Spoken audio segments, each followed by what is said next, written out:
नित्य है, आत्मा का अनुभव बस एकमात्र नित्य है।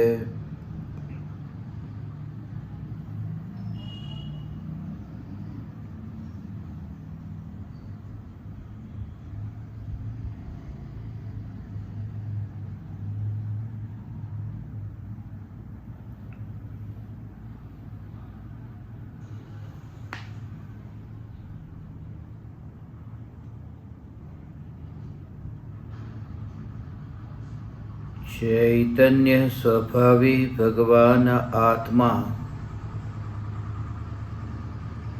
अनादि अनंत शुद्ध चैतन्य मात्र है। ज्ञान मात्र है। मैं शुद्ध चैतन्य मात्र, ज्ञान मात्र, भगवान आत्मा हूँ। त्रिकाल शुद्ध चैतन्य परमात्मा हूँ।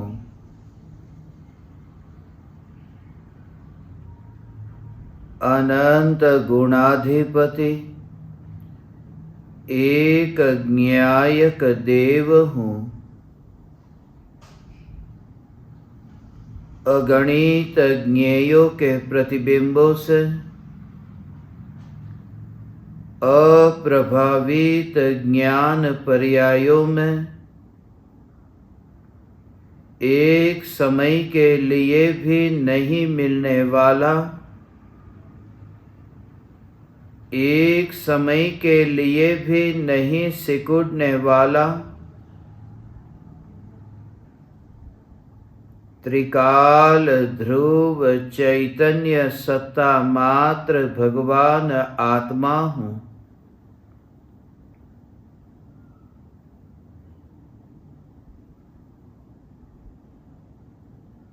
मैं राह की दीवार का पड़ोसी, त्रिकाल चैतन्य महल हूँ। ज्ञान की सत्ता ही मेरी सत्ता है। ज्ञान की पहचान ही मेरी पहचान है। मैं स्वयं ज्ञान मात्र हूँ। ज्ञान शब्द सुनते ही यह जागृति रहे कि ज्ञान शब्द ज्ञान नहीं है। ज्ञान शब्द तो ज्ञान नहीं है। ज्ञान को जानने वाली ज्ञान की अवस्था भी ज्ञान नहीं है। ज्ञान की अवस्था में प्रतिबिंबित होने वाला जो त्रिकाल ज्ञान स्वरूप है, यही ज्ञान है। इस ज्ञान स्वभाव का आश्रय लेकर ज्ञान से ज्ञायक तक पहुंचा जा सकता है। ज्ञान से ज्ञायक की पहचान हो सकती है। और यह पहचान इतनी सहज है क्योंकि कर्तृत्व के बोझ से यह पहचान होती नहीं। यह पहचान स्वयं की होती है और स्वयं को होती है, और इसलिए स्वयं को स्वयं की पहचान के लिए किसी पर के सहारे की जरूरत नहीं पड़ती। किसी पर के सहारे की जरूरत नहीं पड़ती इसका भाव कि न तो देह के परमाणुओं की और ना ही कर्म के उदय के निमित्त से होने वाले जड़ विकल्पों की। ज्ञान में ज्ञान की अनुभूति पर निरपेक्ष है, क्योंकि ज्ञान जब पर के पास में कुछ मांगने जाए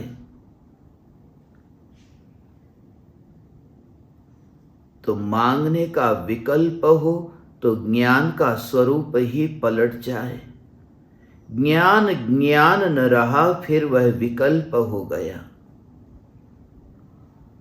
देने का भी विकल्प और लेने का भी विकल्प, किसी को सहाय करने का भी विकल्प और किसी से सहाय लेने का भी विकल्प।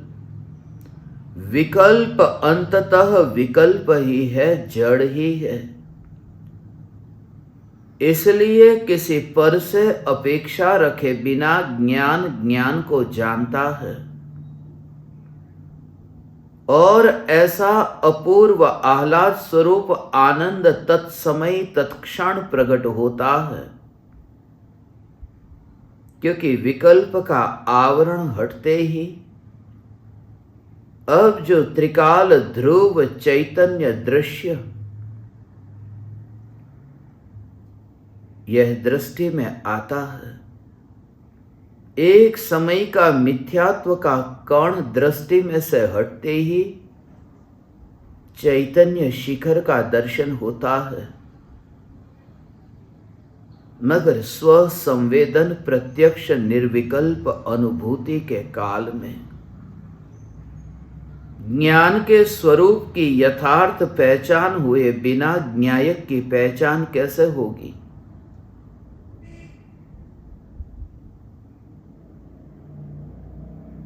और इसलिए ज्ञानियों ने ज्ञान की महिमा बताई। इसलिए ज्ञानियों ने भगवान आत्मा को ही ज्ञानी कह दिया।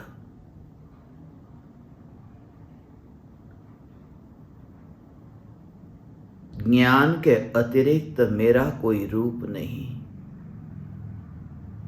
और ये ज्ञान शब्द सुनते ही शास्त्र के शब्द को याद मत करना। शास्त्र के शब्द ज्ञान है ही नहीं। कागज पर लिखे गए जो अक्षर है वह ज्ञान नहीं है, या फिर संगमरमर के पत्थर पर जो टंकोत्कीर्ण कराकर लिखे गए शब्द है वे भी ज्ञान नहीं है, या फिर ताड़ के पान पर हो या ताम्र के पान पर हो, जो भी अक्षर है वह अक्षर ज्ञान नहीं है, शब्द ज्ञान नहीं है, पद ज्ञान नहीं है। उद्गल में ज्ञान नहीं है। इसलिए भीतर में यह जागृति कि ज्ञानी को शास्त्र लिखने की क्रिया के काल में भी, ताड़ के पत्ते पर लिखने के काल में भी भीतर में यह जागृति है कि यहां तो रचना हो रही है समयसार की, यहां तो रचना हो रही है ज्ञान की, शास्त्र की, वितराग वाणी की। मगर उस रचना में, उस आकार में मैं कहीं पर भी नहीं हूं। वह आकार तो अत्यंत दूर बना।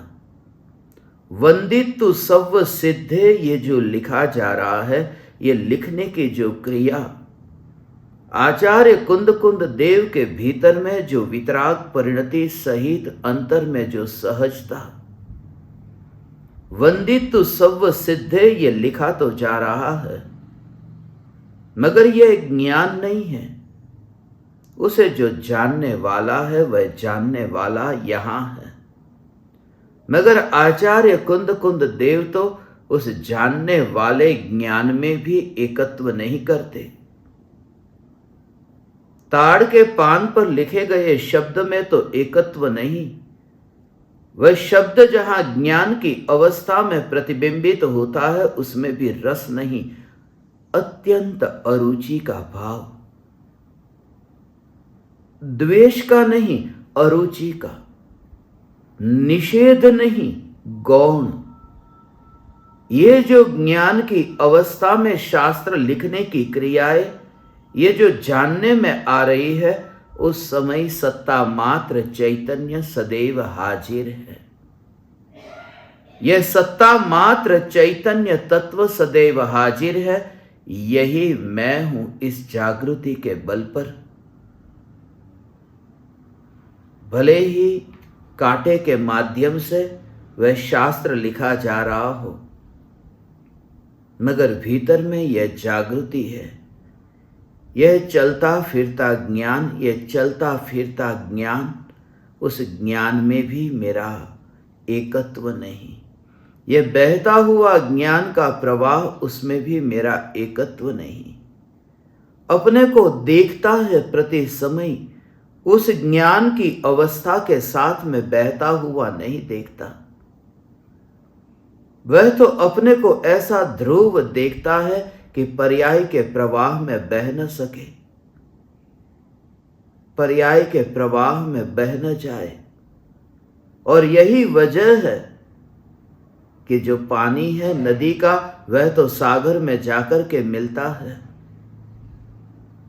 मगर पानी की जो शीतलता है, वह शीतलता किस में जाकर मिले? क्योंकि पानी की शीतलता जब नदी की अवस्था में थी तब भी शीतल, और सागर में वह पानी गया तब भी शीतल। उसमें नयापन क्या आया? यही जागृति के स्रोत ज्ञान की जो गंगा बहती है और केवल ज्ञान में जाकर के मिलती है, मगर ज्ञान सत्ता में क्या परिवर्तन आया? यह ज्ञान स्वभाव में क्या परिवर्तन आया? यह ज्ञान स्वभाव ही मैं हूं। यह स्वभाव से स्वभाववान की पहचान, यह गुण से गुणी की पहचान, यह धर्म से धर्मी की पहचान, यह लक्षण से लक्ष्य की पहचान, अंश से अंशी की पहचान, ज्ञान से न्यायिक की पहचान।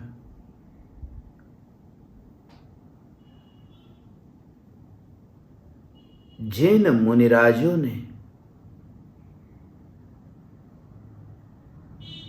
हमारे पर अत्यंत उपकार करके यह शास्त्र की रचना की, आज उन्हीं मुनिराजों का दिन और तीर्थंकर परमात्मा की दिव्य ध्वनि का दिन कहता हूं। आज का दिन हर साल इस रूप में मैं मनाता हूं कि तीर्थंकर परमात्मा ने जो समोसरण में उपदेश दिया था और गणधर देवों ने तीर्थंकर भगवान की दिव्य ध्वनि रूपी फूल को माला के रूप में बनाया था। तीर्थंकर परमात्मा का गुणस्थान 13वां गुणस्थान होता है। जिस 13वें गुणस्थान में तीर्थंकर परमात्मा की दिव्य ध्वनि खिलती है और गणधर देव भावलिंगी संत समोसरण में तीर्थंकर परमात्मा की दिव्य ध्वनि सुनने जाते हैं और दिव्य ध्वनि सुनते हैं। प्रति समय 2 घंटे 24 मिनट का समय है। ये दिव्य ध्वनि सुनते हैं और तीर्थंकर परमात्मा की दिव्य ध्वनि सुनते समय तुम जरा विचार करो, बीच में वह अवसर नहीं आया होगा कि जब वे निर्विकल्प ध्यान में लीन हुए हो। क्योंकि मुनि तो वह है जो हर अंतर मुहूर्त में आत्मस्वरूप में लीन हो, ध्यान में लीन हो। और जिस समय वे आत्मस्वरूप में लीन हुए होंगे, उस समय दिव्य ध्वनि का क्या हुआ? उस समय जो दिव्य ध्वनि खिल रही थी, उसका क्या हुआ? स्वरूप में जब डुबकी लगती है, तब वाणी का सुनने का कार्य यदि रुक भी जाए तो अनादर नहीं होता। यही परमात्मा का आदर है, यही वितरागी परमात्मा का सत्कार है, यही उनकी भक्ति है। उनकी वाणी को सुनना यह उनकी भक्ति नहीं है। उनकी वाणी सुनते सुनते ही वाणी का विकल्प ही न रहे और ये ध्यान ही न रहे कि वहां तीर्थंकर परमात्मा है। समोसरण में ऐसे रत्न जड़ित समोसरण में तीर्थंकर परमात्मा सामने है यह पता ही नहीं। तीर्थंकर परमात्मा की बात तो दूर, गणधर को स्वयं के देह का ही पता नहीं। और ऐसी चैतन्य स्वरूप में स्थिरता हो, निर्विकल्प अनुभूति, निर्विकल्प ध्यान। जब परम कृपालु देव जैसे महापुरुष ये कहते हैं कि विचार करने पर पता चलता है कि देहधारी है, तो गणधर देवों का कहना ही क्या। तब वे गणधर देव जो हर अंतर मुहूर्त में आत्म स्वरूप में डुबकी लगाते हैं, उन्हें तो देह का पता ही नहीं, वाणी तो दूर। शरीर का ही पता नहीं, शब्द तो बहुत दूर है। आज 13 तारीख और 6ठा महीना है, इस वजह से मुझे यह भाव आया, आज ही के दिन 6:13 पर सत्संग रखने का यह भाव आया, जिससे मैं आप ज्ञान दीपकों को यह कह सकूं कि 13वें गुणस्थान में और 6ठे गुणस्थान में ये जो उपदेश दिए जाते हैं, उस उपदेश में क्या असमानता है, क्या समानता है, और परमात्मा का, मुनियों का उपदेश सुनकर के हमें क्या ग्रहण करना है। तीर्थंकर परमात्मा का जो उपदेश है, उस उपदेश के काल में वे निर्विकल्प है। निर्विकल्प ही नहीं, पूर्ण निर्विकल्प है। इससे यह बात समझ में आनी चाहिए कि विकल्प के कारण वाणी नहीं निकलती। यदि मैं भाव ही न भाऊं तो बोलूंगा कैसे। ये बोलने का भाव मुझे आया तभी तो मैं बोल पाता हूं। यदि थोड़ी देर पहले मुझे बोलने का भाव नहीं आता और मैं आपको संदेश न भेजता, तो फिर ये सत्संग होता कैसे, क्योंकि भाव के बिना वाणी निकलती कैसे। इस भ्रम को छुड़ाने के लिए यह बात कहूं कि तीर्थंकर परमात्मा पूर्ण निर्विकल्प है, मगर फिर भी दिव्य ध्वनि खिल रही है। बिना किसी विकल्प के दिव्य ध्वनि खिलती है, ओमकार ध्वनि खिलती है। और समोसरण में 18 महाभाषाओं में और 700 लघु भाषाओं में तीर्थंकर परमात्मा की दिव्य ध्वनि विभाजित होती है। सभी जीव अपनी अपनी भाषा में भगवान की दिव्य ध्वनि को सुनकर के समझ लेते हैं। ऐसा आश्चर्यकारी चमत्कार, ऐसा महापुण्य का उदय। भाषा तो समझ में आ जाती है, मगर भाव नहीं। यदि भाव भी समझ में आ जाता तो फिर सभी जीव समोसरण में जाकर सम्यक दृष्टि होते। तीर्थंकर भगवान की वाणी को सभी जीव अपनी अपनी भाषा में समझ नहीं लेते, गहराई से देखे तो सिर्फ जान लेते हैं। शब्द के अर्थ को जानते हैं, उस शब्द के अंदर जो छुपा हुआ जो भाव है, उस भाव को समझ नहीं पाते। वरना परम कृपालु देव को यह क्यों कहना पड़ता कि केवली परमात्मा के पास में भी कोरा रह गया।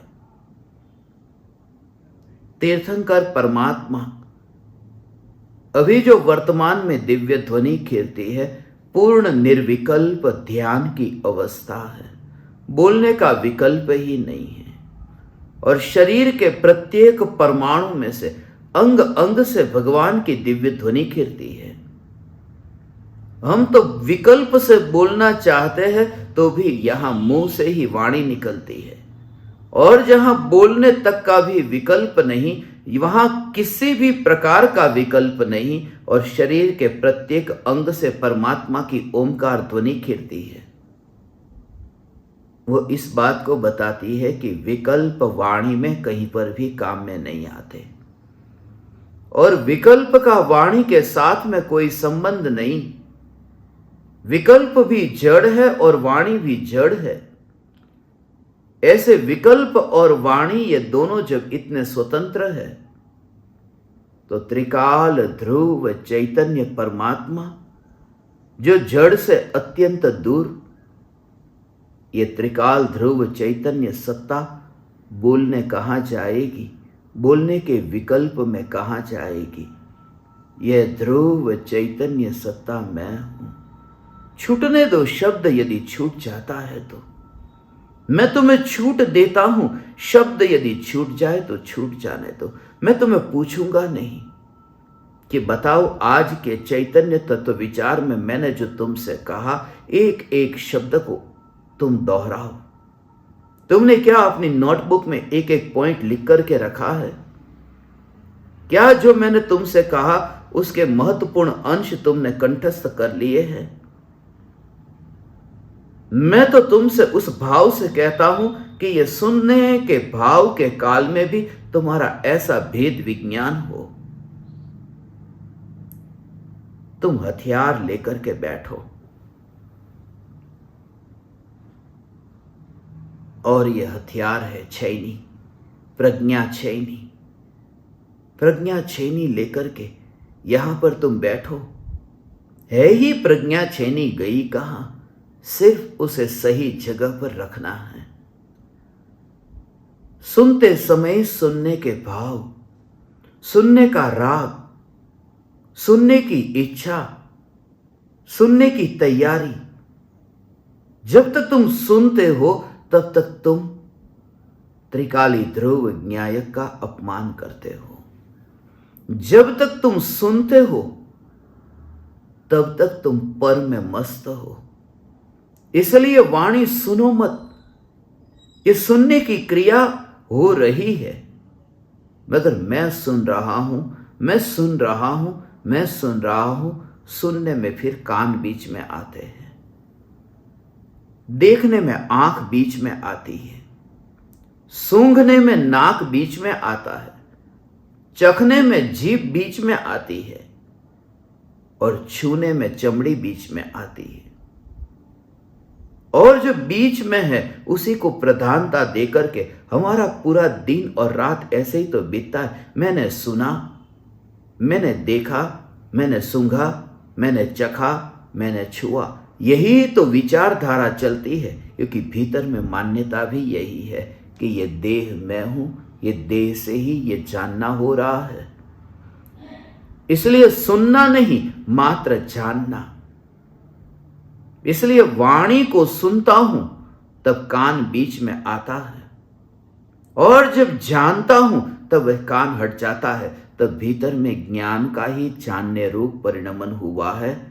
वाणी ज्ञान में जानने में आ रही है। और जैसे तुम और भेद ज्ञान करो, अभ्यास करो, तब फिर तुम वाणी को उस ज्ञान में अनुभव न करो, उस वाणी का मिश्रण ज्ञान में अनुभव न करो।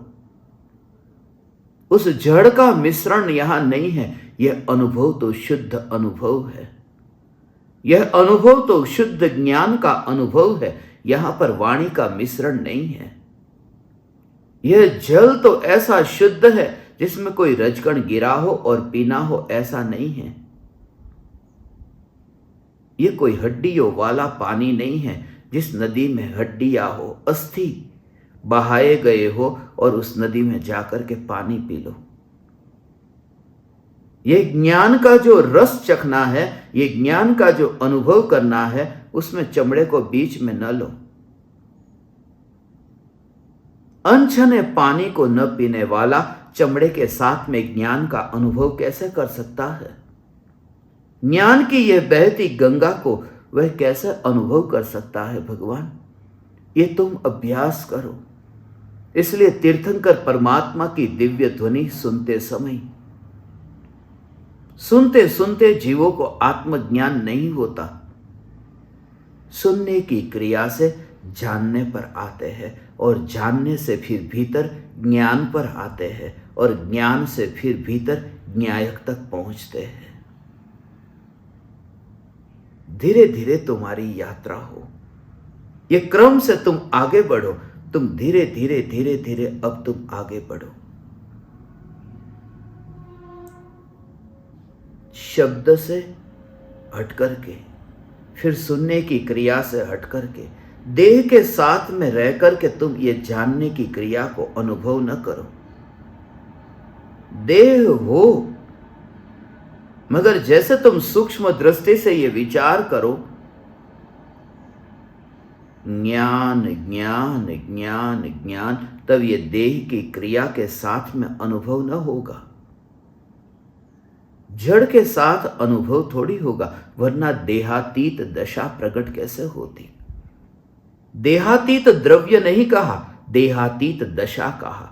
दशा अर्थात अवस्था, पर्याय। ये पर्याय में ऐसा अनुभव होगा कि मैं चैतन्य मात्र हूं और देहातीत हुआ हूं, यह भी विकल्प के काल में। निर्विकल्प अनुभूति में तो देह भी नहीं और देहातीत भी नहीं। निर्विकल्प अनुभूति के काल में तो मात्र ज्ञान। पूर्व में जो शुभ भाव आए थे, उन शुभ भावों से जो कर्म बंधे थे, उन कर्मों का उदय आया कि तीर्थंकर परमात्मा की दिव्य ध्वनि खेली। तीर्थंकर प्रकृति जो बंधी, पूर्व में ऐसा भाव आया था, सभी को उनकी भाषा में मैं ज्ञान दूं। सभी की भाषा जानते नहीं थे, मगर भाव था कि सभी को उनकी भाषा में ज्ञान दूं। यहां तक कि पशु को पशु की भाषा में और पक्षियों को पक्षियों की भाषा में। काश मैं जानता पशु पक्षियों की भाषा को, तो उन्हें भी उनकी भाषा में ज्ञान देता। ऐसा भाव पूर्व में आया और उन भावों से तीर्थंकर प्रकृति का बंध हुआ। तीर्थंकर प्रकृति का फिर उदय आया। अब भाव नहीं है, ये पूर्व के भावों का फल है। पूर्व में बंधे हुए भावों से कर्म का बंध हुआ, यह कर्म का उदय आया। इसलिए तीर्थंकर परमात्मा की दिव्य ध्वनि, यह तो उदय का परिणाम है, उसमें परमात्मा का कोई पुरुषार्थ नहीं। ये तो हमारा परमात्मा के प्रति ऐसा अहोभाव है कि जिनकी वाणी सुनकर के हमें सत्य पथ पर चलने के लिए ये दिव्य ध्वनि माध्यम बनी। उंगली का इशारा। गणधर देवों ने तीर्थंकर परमात्मा की दिव्य ध्वनि को सुना।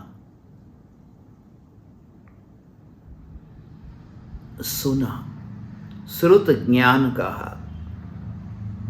इसलिए समूह शरण में लिखना नहीं होता, नोट्स नहीं लिखे जाते, जरूरत ही नहीं पड़ती।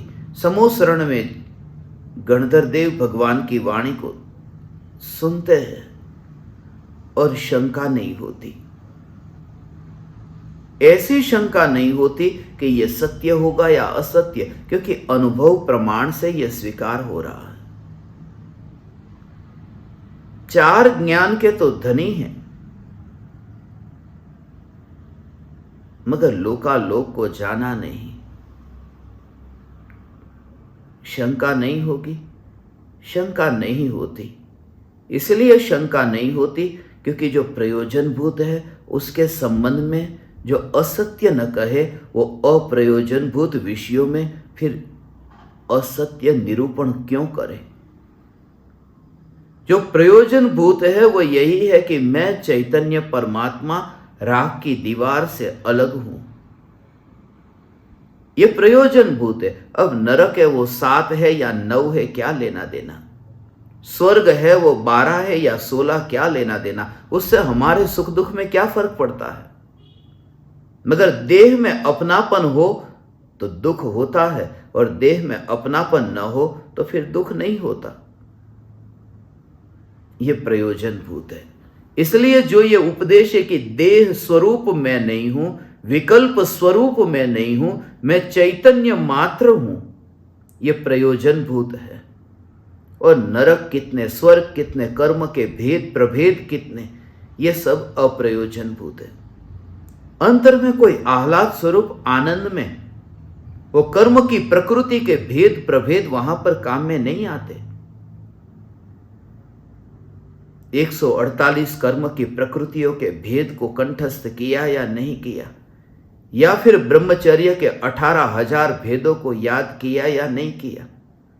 अनुभूति में जो आनंद प्रकट होता है उसका उन भेदों के साथ संबंध नहीं है, मगर जो चैतन्य स्वरूप है यह प्रयोजनभूत है। इसलिए जो कहा जीवादि प्रयोजन भूत तत्व, गहराई से देखो तो एकमात्र चैतन्य तत्व ही प्रयोजनभूत है। गहराई से देखो तो दृष्टि का विषय एक ही चैतन्य परमात्मा। यह चैतन्य परमात्मा,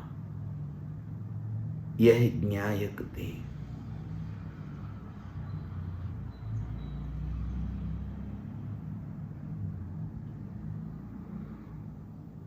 एक ही प्रयोजनभूत है, यह चैतन्य स्वरूप को सेंटर में रख करके फिर जो भी जाने वह जाने, मगर स्वरूप। और गणधर देव जब उस स्वरूप का अनुभव करते हैं और अनुभव से मोहर लगाते हैं कि तीर्थंकर परमात्मा की दिव्य ध्वनि सत्य है, अव्यय, जो अन्य निरूपणा होती है उन निरूपणा में शंका कैसे करेंगे? तो सब जानते हैं, मगर जानते हैं वह प्रत्यक्ष थोड़ी ना जानते हैं, क्योंकि कर्म का जो स्वरूप है वो तो इतना सूक्ष्म है, इतना सूक्ष्म है कि सब स्वरूप गणधर देवों को भी मन पर्याय ज्ञान से जानने में नहीं आ सकता। यदि सब कुछ ही जानने में आ जाता तो फिर मन पर्याय ज्ञान और केवल ज्ञान में अंतर क्या रहता? इसलिए सब कुछ नहीं जाना, मगर जिसने सब कुछ जाना उन पर श्रद्धा स्थापित हुई, एक ही कारण से कि जो प्रयोजनभूत है वो जो उपदेश दिया वह मुझे अनुभव से ये स्वीकार हुआ है, अनुभव से मैंने पहचान लिया है कि वह वाणी सत्य है। तो फिर यह महापुरुष अब अप्रयोजनभूत के बारे में जो कहे वह असत्य क्यों कहेगा? दूसरा तो कोई उपाय नहीं है, दूसरा कोई इलाज नहीं है कि सामने जो कह रहा है वो सत्य कहता है या असत्य। एक ही है, स्वयं का ज्ञान प्रमाण है, स्वयं का अनुभव प्रमाण है। इसलिए तो आचार्य कुंदकुंद देव अनुभव प्रमाण से सत्य को स्वीकार करने के लिए उपदेश देते हैं। सिर्फ वाणी से सुनकर के नहीं, अनुभव प्रमाण से तुम इस सत्य का स्वीकार करना।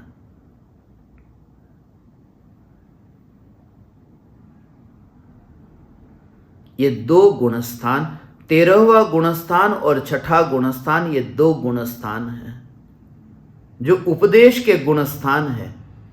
निर्विकल्प अनुभूति के काल में जो उपदेश निकलता है वो तीर्थंकर परमात्मा का, भगवान का, वह 13वें गुणस्थान में। और मुनिराज का जो उपदेश निकलता है, आचार्य उपाध्याय साधु जो उपदेश देते हैं, लेते हैं, वह 6ठा गुणस्थान है। इसलिए यह आज भाव आया 6-13 का दिन, 13-6 का दिन, ये देव और गुरु का दिन है, देव और गुरु का उपदेश। ये जो हम तक पहुंचा, ये जो शास्त्र हम तक पहुंचे हैं, ये देव और गुरु का उपदेश है। मगर इसमें सत्य क्या और असत्य क्या पहचान कैसे हो? क्योंकि इतने वर्षों के इतिहास में अब क्या से क्या पलट जाता है। एक तो सुनिश्चित है कि महावीर भगवान ने 2 कार्य नहीं किए होंगे, या फिर वे शादीशुदा होंगे या शादी नहीं की होगी। अब इतने वर्षों में ही एक संप्रदाय मानता है कि नहीं, उनकी शादी नहीं हुई, एक संप्रदाय मानता है कि उनकी शादी हुई। अब महावीर भगवान 2 तो नहीं थे, इतने बड़े पंथ खड़े हो गए कि हजारों लाखों लोग संप्रदाय में बट गए। भगवान तो 2 नहीं थे, भगवान तो एक थे ना।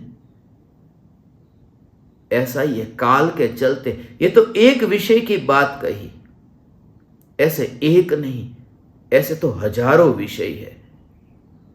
जिसके कारण इतने पंथ और इतने संप्रदाय खड़े हुए हैं। किसकी बात को सच मानो, किसको झूठ मानो। और सभी के पास अपने अपने आगम है, सभी के पास अपने अपने तर्क है। दिगंबर ये कहते हैं आगम हमारा प्रमाण है। हम श्वेतांबर के शास्त्र को आगम नहीं कहते, और श्वेतांबर ये कहते हैं कि यही हमारा प्रमाण है। दिगंबर में जो कहा वो ठीक नहीं है, क्योंकि इतनी ज्यादा मनगढ़ंत कहानियां कैसे हो सकती है कि उनकी शादी हुई हो, उनकी बच्चे हो, उनका परिवार हो, इतनी इतनी बातें कैसे झूठी हो सकती। उनके पास अपने तर्क है। मगर जितने भी विवाद खड़े हुए हैं वो अप्रयोजनभूत विषयों में ही हुए हैं। प्रयोजनभूत विषयों में विवाद होगा कैसे? क्योंकि प्रयोजनभूत चैतन्य परमात्मा तो ऐसा है कि जिसका आश्रय लेने पर तो सभी विवाद खत्म हो जाए। और हे ज्ञान दीपक, इसलिए मैंने आपसे कहा कि एक समय के लिए भी अप्रयोजनभूत में मत भटकना। एकमात्र प्रयोजनभूत चैतन्य सत्ता स्वरूप कैसा है, बस यही। क्योंकि यही तो समझा नहीं, बाकी तो सब कुछ समझा। मैं पानी छानकर पीता हूं या अनछना पीता हूं, दूरबीन लेकर के झांकने मत आना। मगर जो चैतन्य स्वरूप की निरूपणा हो रही है, वो स्वरूप को समझना कि तुम्हारे भीतर वह घटित हो रहा है। अनुभव प्रमाण से स्वीकार करना। अप्रयोजनभूत विषयों में जाकर के सत्य को पाने से वंचित मत रह जाना। 13वां गुणस्थान और 6ठा गुणस्थान, ये दोनों गुणस्थान उपदेश के गुणस्थान हैं। ये देव और गुरु की वाणी मोक्ष के मार्ग पर चलने वाले मुसाफिर के लिए एक नक्शे का काम करती है। और नक्शे की पहचान तब होती है जब तुम मार्ग पर यात्रा करो। जब तक चलो ही नहीं, पता कैसे चलेगा ये नक्शा सच है या गलत है? जब तुम जीपीएस में जो सेट करते हो मोबाइल में, और जब तुम पहुंच जाओ तब तुम्हें पता चले कि हाँ ये सही है। मगर तुम कहीं भटक जाओ, नक्शे की पहचान मार्ग पर यात्रा किए बिना हो ही नहीं सकती। इसलिए वाणी की पहचान तो तभी होती है जब मार्ग पर यात्रा होती है। यही वजह है कि सम्यक दृष्टि को शास्त्र की श्रद्धा होती है, क्योंकि सम्यक दृष्टि 4थे गुणस्थान में आया। मोक्ष के मार्ग पर अब पहला चरण रखा कि शास्त्र पर श्रद्धा हुई, नक्शे पर श्रद्धा हुई। जब तक मार्ग पर यात्रा प्रारंभ न हो तब तक श्रद्धा न होगी। अनुभव से। इसलिए शास्त्र को नक्शा कहा। शास्त्र नक्शा है, और यह भी कहा कि इस नक्शे को सिर्फ नक्शा समझना, उस नक्शे को फिर तुम पकड़ के बैठे मत रहना। यह ऐसा ही है जैसे कोई व्यक्ति किसी को जगाता हो, और जगाने के लिए एक डंडा उसने अपने पास में रखा है और डंडे से जगाता है। और जो व्यक्ति जाग गया, उसने उस डंडे को पकड़ लिया, डंडे को पकड़ करके उसकी भक्ति करने लगा, उसकी आरती उतारने लगा, क्योंकि इस डंडे ने मुझे जगाया। डंडा नहीं जगाता, उसके पीछे कोई जीवंत है। इसलिए वाणी ये नहीं जगाती, वाणी के पीछे जो देव और गुरु है। वाणी तो एक माध्यम है जो देव और गुरु की अंतर की अनुभूति को हम तक पहुंचाए, समझाने के लिए पहुंचाए। तीर्थंकर परमात्मा की दिव्य ध्वनि, अनेकांत और स्यादवादमयी वाणी। आज का दिन दिव्य ध्वनि का दिन है, देशना का दिन है। इसलिए इस वाणी को यदि समझे, यही तो विशेषता है अनेकांतमयी वितराग वाणी। अनेकांत स्वरूप को बताने वाली यह स्यादवादमयी वितराग वाणी एकांत से नहीं अनेकांत से निरूपण करने वाली वाणी। मगर एकांत और अनेकांत इसका भी भाव समझना। वितरागी भगवान ने जो निरूपण किया है वह अनेकांत स्वरूप का निरूपण किया है। भगवान जो कहते हैं अनेकांतवादी, तुम एकांतवादी मत बनो, तुम अनेकांतवादी बनो। तुम अनेकांतवाद का स्वीकार करो, एकांतवादी हो जाओगे तो अज्ञानी रह जाओगे, मिथ्या दृष्टि रह जाओगे। मगर उसके अंदर एक छुपा जो रहस्य है, राज है, उस राज को समझो कि तीर्थंकर परमात्मा ने जो अनेकांत स्वरूप बताया है, भगवान ने कहा कि अनेकांतवादी बनो। अब तुम जैन हो, तुमसे कोई कहे कि तुम एकांतवादी हो या अनेकांतवादी, तुमने कहा अनेकांतवादी। फिर दोबारा उस व्यक्ति ने पूछा एकांतवादी या अनेकांतवादी, तुमने फिर कहा अनेकांतवादी। 4 बार पूछा, 6 बार पूछा, बार बार पूछा, तुमने कहा अनेकांतवादी, अनेकांतवादी, अनेकांतवादी, अनेकांतवादी। तुम अनेकांतवादी ही हो कि हाँ मैं अनेकांतवादी ही हूं। यह भी एकांत हो गया। अनेकांतवादी ही हूं ऐसा भी एक एकांत हो गया। मैं और कुछ नहीं हूं, मैं अनेकांतवादी हूं, अनेकांतवादी हूं, यह भी तो एकांत है। इसलिए भगवान ने जो अनेकांतवाद बताया है वो अकेला अनेकांतवाद नहीं है, एकांतवाद सहित अनेकांत है।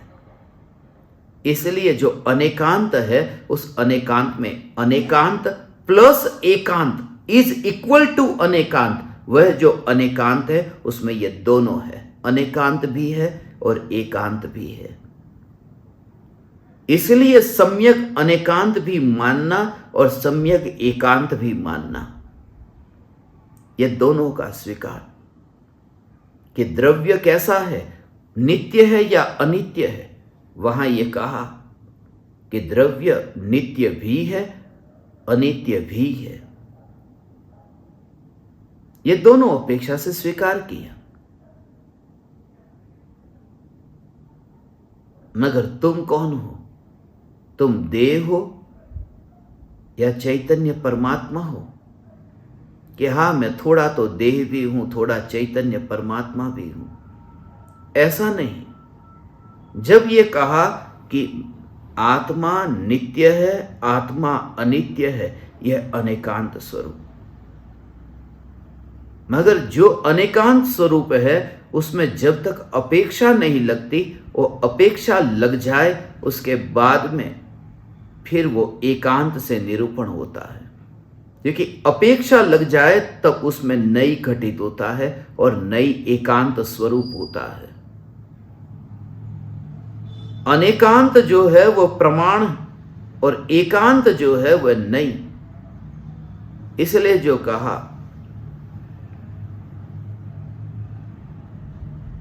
मैं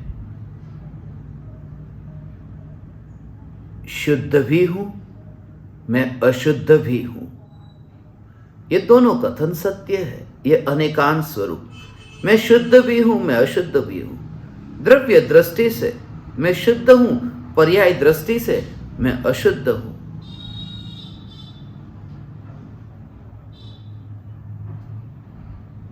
मगर द्रव्य दृष्टि से, ये दृष्टि से शब्द आया ना, द्रव्य दृष्टि से, तो ये अपेक्षा लग गई। पर्याय दृष्टि से ये अपेक्षा लग गई। पहले इतना ही कहा था कि मैं शुद्ध भी हूं, मैं अशुद्ध भी हूं, उसमें अपेक्षा नहीं लगी थी। मगर जब अपेक्षा लग गई तब अनेकांत न रहेगा, तब एकांत हो गया। मैं द्रव्य दृष्टि से शुद्ध भी हूं नहीं, मैं द्रव्य दृष्टि से शुद्ध ही हूं। मैं पर्याय दृष्टि से अशुद्ध भी हूं नहीं, मैं पर्याय दृष्टि से अशुद्ध ही हूं, पर्याय दृष्टि से अशुद्ध ही हूं। ये दोनों अपेक्षा जब लग जाए तब वहां पर एकांत होता है। अनेकांत भी सत्य है और एकांत भी सत्य है। अनेकांत प्लस एकांत इज इक्वल टू अनेकांत। ये जो अनेकांतवादी जैन दर्शन कहते हैं, ये वितराग दर्शन जो अनेकांतवादी कहा, उसमें सम्यक अनेकांत और सम्यक एकांत दोनों शामिल है। ये दोनों का स्वीकार। इसलिए एक व्यक्ति जो है, कहा न कि ये बाप भी है और ये बेटा भी है, बाप भी है और बेटा भी है। व्यक्ति एक है मगर उसको कहा ये बाप भी है बेटा भी है। मगर बेटे का बाप भी है नहीं, बेटे का तो बाप ही है और बाप का बेटा ही है। जब किसका बता दिया तब फिर भी नहीं आएगा, तब ही आएगा। जब तक क्लैरिफाई नहीं होगा तब तक ये वह बेटा भी है और बाप भी है। मगर जब बता दिया कि बाप का बेटा ही है, बेटे का बाप ही है, ये एकांत रूप निरूपण है। तीर्थंकर परमात्मा ने जो स्वरूप बताया था, वह स्वरूप इस काल में हमारे लिए इतनी सरलता से, इतनी सहजता से आचार्य देवों ने हम पर उपकार करके ये लिखा।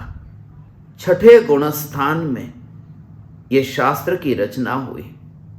सातवें गुणस्थान में आत्मा के ध्यान में चैतन्य सागर में डुबकी लगाई। ऐसे ही जैसे कोई व्यक्ति सागर की गहराई में डुबकी लगाए, मगर वहां न तो कांटा है, न तो ताड़ के पान, न तो ताड़ के पान पर कांटे के माध्यम से लिखने का भाव। मगर जब वह व्यक्ति सागर में से डुबकी लगा करके जब वह बाहर आए और किनारे पर बैठ करके उस सागर की गहराई के बारे में लिखे और लिख करके फिर डुबकी लगाने जाए, फिर डुबकी लगाने जाए। जिस समय वह डुबकी लगाने जाता है उस समय वो फिक्र नहीं करता कि यहां किनारे पर जो लिखे गए जो पत्ते हैं उसका क्या होगा, उड़ जाएंगे तो क्या होगा, कोई ले जाएगा तो क्या होगा। ये तो एक निष्कारण करुणा है जो सागर की गहराई में डुबकी लगा करके बाहर आकर के लिखने का भाव आया। ये तो व्यर्थ के विषयों में ये ध्यान न भटके, उसके लिए बीच में ये टिकने के लिए एक साधन है। मगर फिर वो किनारे से दूर नहीं जाएंगे, वे नगर में न जाएंगे, वे किनारे पर ही रहेंगे और फिर सागर में डुबकी लगाएंगे। सागर से उतनी दूर जाएंगे नहीं कि सागर में आने का, फिर वापस आने का फिर रास्ता ही न दिखाई दे। इसलिए भावलिंगी मुनिराज चैतन्य सागर में डुबकी लगाकर जब विकल्प के किनारे पर आकर के शास्त्र की रचना करते हैं, मगर हाँ, 5 इंद्रिय के विषय के नगर में जाकर के भटक नहीं जाते। पाप की वृत्ति और प्रवृत्तियों में वे फंस नहीं जाते। यही वजह है कि वे अपने में स्थिर रहते हैं, फिर अपने में डुबकी लगाते हैं। सम्यक दर्शन प्रकट होते ही आत्मा में प्रति समय कर्मों की ऐसी असंख्यात गुणी निर्जरा होती है। पूर्वकृत जो कर्म बंधे हैं उनकी निर्जरा होती है, असंख्य गुणी निर्जरा होती है, अनंत गुणी नहीं। अनंत गुणी निर्जरा हो जाए तो चौथे गुणस्थान में वहीं पर ही मोक्ष हो जाए। फिर ये चौथे गुणस्थान से लेकर के 14वें गुणस्थान तक की जो ये यात्रा है वह यात्रा ही नहीं होगी। और यात्रा ही नहीं होगी तो फिर वहां पर कोई उपदेश के गुणस्थान भी नहीं होंगे।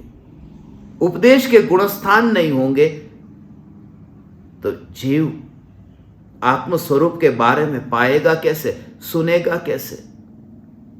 इसलिए ये चौथे गुणस्थान से लेकर के 14वें गुणस्थान तक की जो ये यात्रा है, ये यात्रा ऐसी है जिसमें असंख्य गुणी कर्मों की निर्जरा होती है।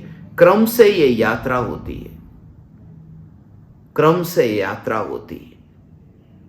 एकमात्र चैतन्य सागर में डुबकी लगा करके ये लिखने की ये जो क्रिया होती, उस समय भी वहां रस नहीं होता। उस समय वहां पर वो विस्मरण नहीं होता, न लिखने का रस, और वह जो आनंद भोगा उस आनंद का विस्मरण नहीं होता। इसी भाव को बताने के लिए तो तुम्हें बुलाया। मुनिराज का जो स्वरूप, मुनिराज का जो स्वरूप है वह स्वरूप ऐसा है। भावलिंगी मुनि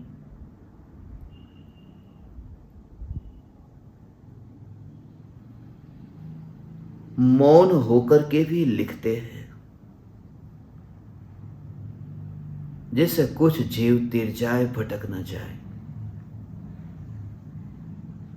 भटकने की संभावना दो परिस्थिति में है। जब समझदार लोग चुप हो जाते हैं, या फिर मूर्ख लोग बोलने लगते हैं, तभी कोई जीव भटक जाता है। इसी वजह से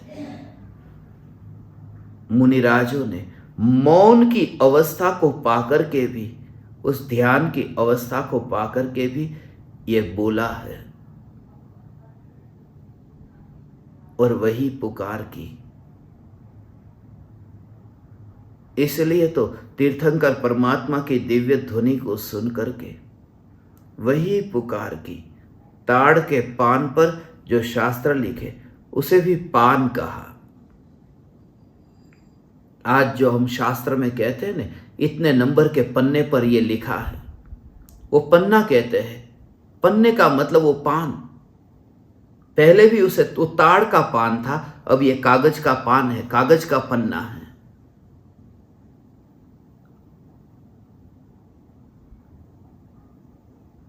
मगर वो ताड़ के पान पर लिखा, उसे पकड़ के ही मत रखना,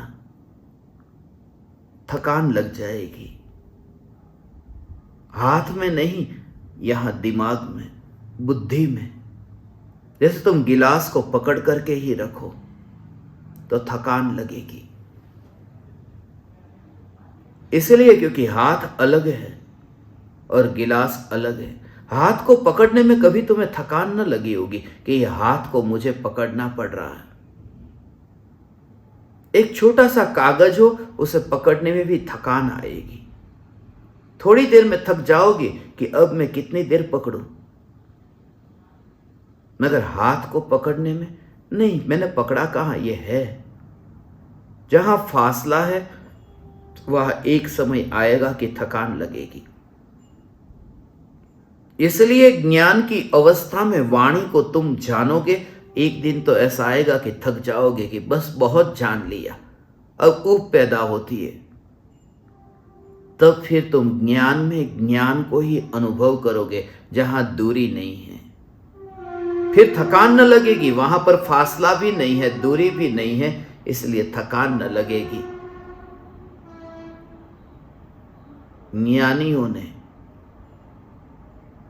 वाणी सुनाई, मगर सुना करके भी ये कहा कि वाणी में अटक मत जाना, वाणी में धर्म मत मान लेना। साक्षात आत्मा को भूलकर शास्त्र में ही आत्मा को खोजने मत चले जाना, क्योंकि उसे भीतर खोजना है। बाहर तो जो भी तुम खोजना चाहो सब कुछ तो गूगल पर है। एक ही है जो नहीं है, ये चैतन्य स्वरूप की स्व संवेदन प्रत्यक्ष अनुभूति। और उसे भी यदि तुम वहां बाहर खोजने जाओगे कभी न पाओगे। सिर्फ इसमें पढ़ते ही मत रहना।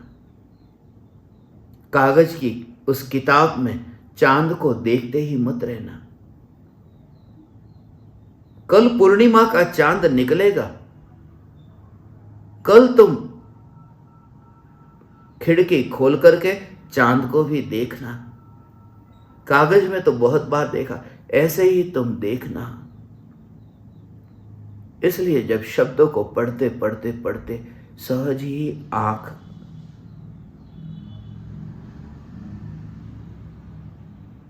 गिर जाती है, ये पलकें झुक जाती है।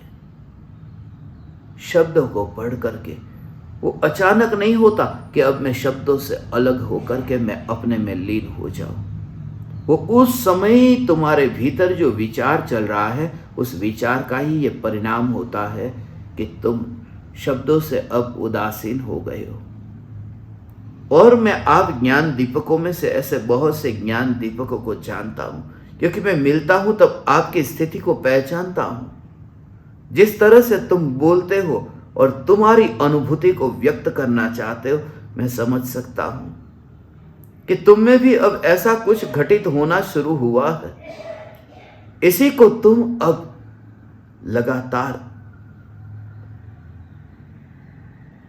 बिना रुके सोने के निमित्त बीच में बहुत आएंगे, भटकने के निमित्त बहुत आएंगे, तरह तरह के प्रलोभन बहुत मिलेंगे, इंद्रिय विषयों के सुख तुम्हें बहुत मिलेंगे, सुख के साधन मिलेंगे।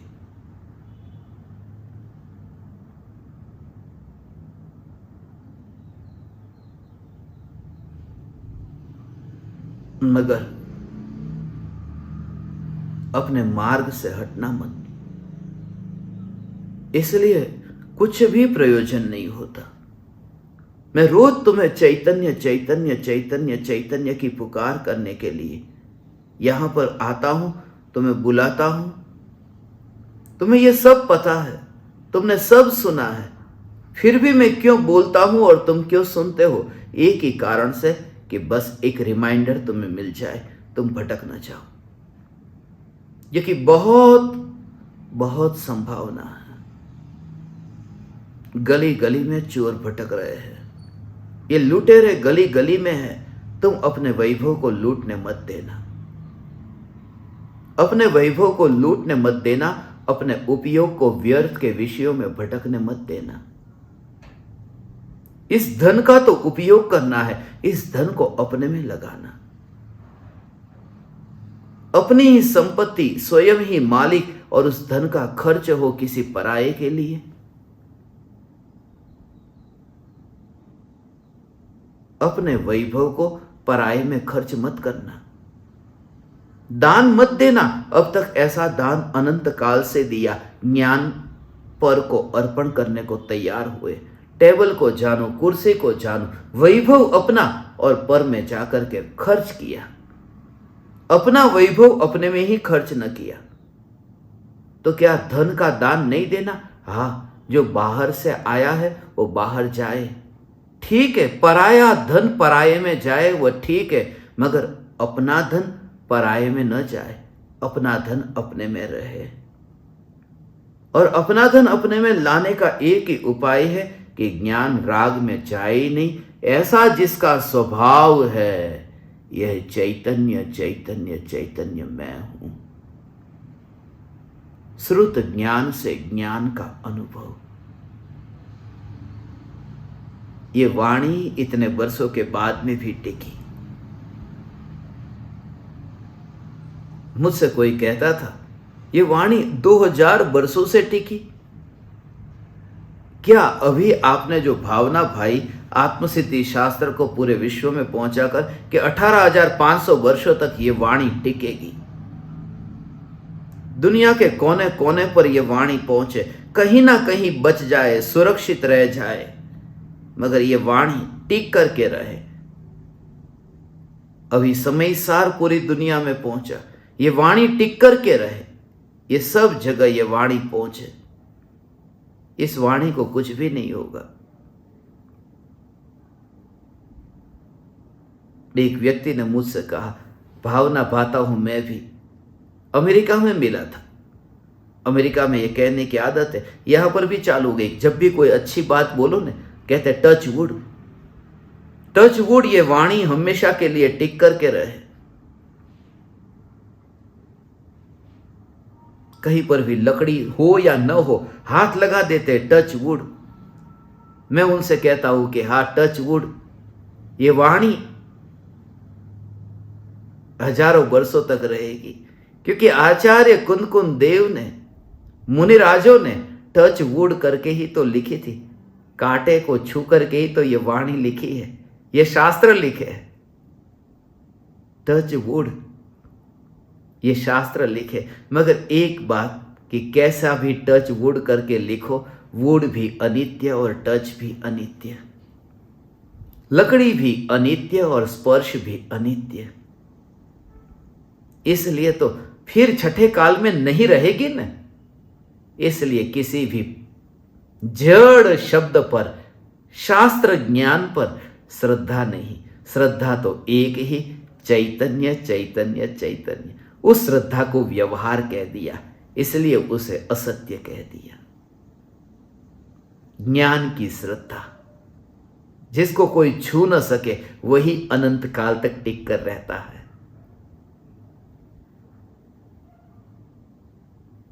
आचार्य देव को शास्त्र लिखने का राग का भाव आया और भाव चला गया, मगर ये वितराग वाणी टिक करके रही। यही तो है ये राग की निशानी है। जैसे माता पिता को काम का भाव आया और भाव तो चला गया, मगर उस भाव की निशानी रह गई। ये संतान, ये पुत्र पुत्री, ये विकार के भावों की निशानी है। भाव तो चला जाता है, निशानी रह जाती है। आचार्य कुंदकुन देव को समयसार लिखने का राग तो गया, मगर ये समयसार टिक करके रहा। और एक बात खास कि जो भाव न रहा, तो फिर ये पुत्र पुत्री भी कैसे रहेंगे? उनकी भी मृत्यु होगी।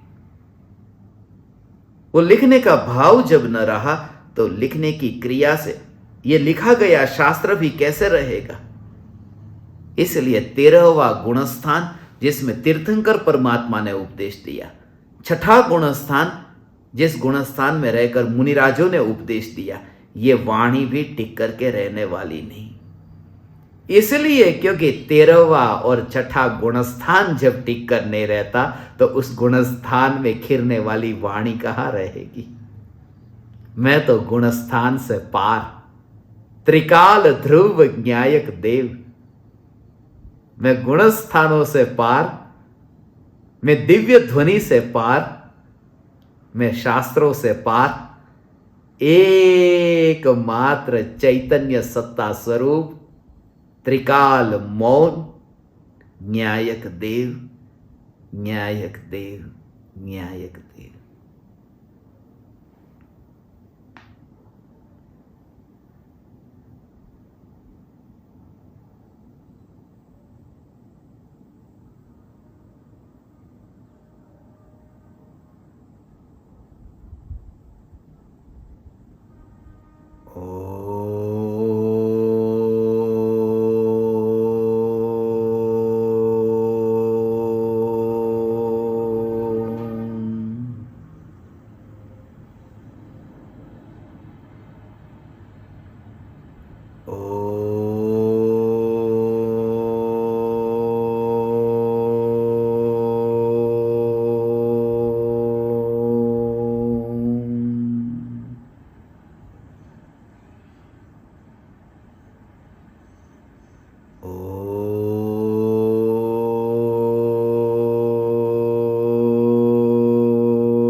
अहो अहो श्री सद्गुरु करुणा सिंधु अपार,